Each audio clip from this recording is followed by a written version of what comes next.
Assalamualaikum warahmatullahi wabarakatuh. Kembali lagi bersama kami di channel Wisata Ilahi. Hari ini kita akan membahas tentang perang Bani Qaynuqa. Bani Qaynuqa adalah salah satu suku Yahudi yang hidup di perkampungan khusus di Madinah.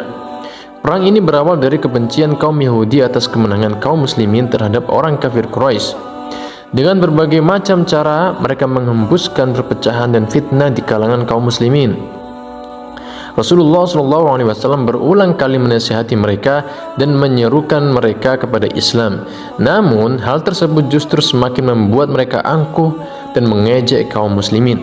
Namun, Rasulullah tetap bersabar atas ulah mereka. Hingga suatu saat ketika seorang wanita muslimah berjalan di pasar mereka, orang-orang Yahudi melecehkannya dengan meminta agar wanita tersebut menyingkap jilbabnya. Tentu saja wanita tersebut menolaknya.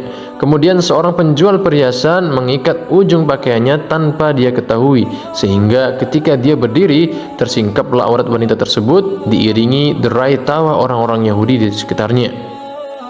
Wanita itu berteriak, kemudian salah seorang sahabat datang menolong dan langsung membunuh pelakunya. Namun kemudian orang-orang Yahudi mengeroyok dan membunuhnya. Ketika berita ini sampai pada Rasulullah SAW, beliau langsung mengumpulkan tentaranya dan memberikan bendera kepada Hamzah bin Abdul Muttalib. Lalu mereka menuju Bani Qaynuqa.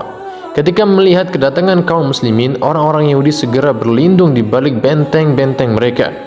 Pasukan Rasulullah mengepung mereka dengan rapat selama 15 hari pada bulan Syawal hingga awal Zulqa'dah tahun kedua Hijriah.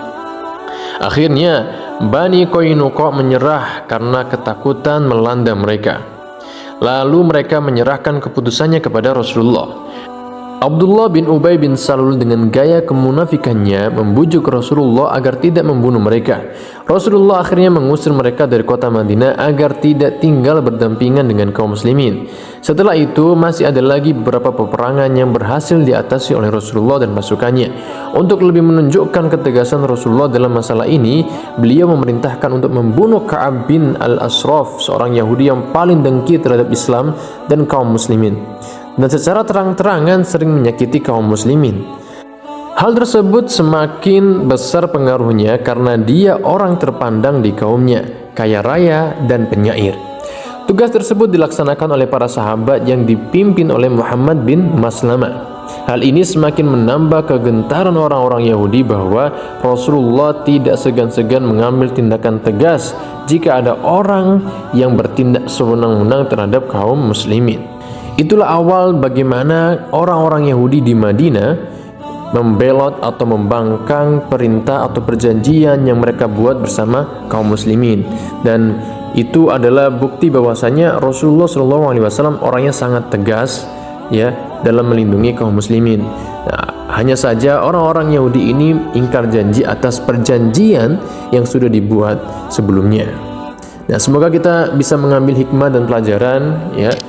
Hal penting dari kita adalah jangan pernah ingkar janji kalau kita sudah berjanji. Ini sangat penting karena bisa jadi akan terjadi perpecahan, perselisihan, dan akhirnya peperangan. Banyak korban, banyak yang mati, dan banyak juga kesedihan. Lalu yang kedua adalah ketegasan.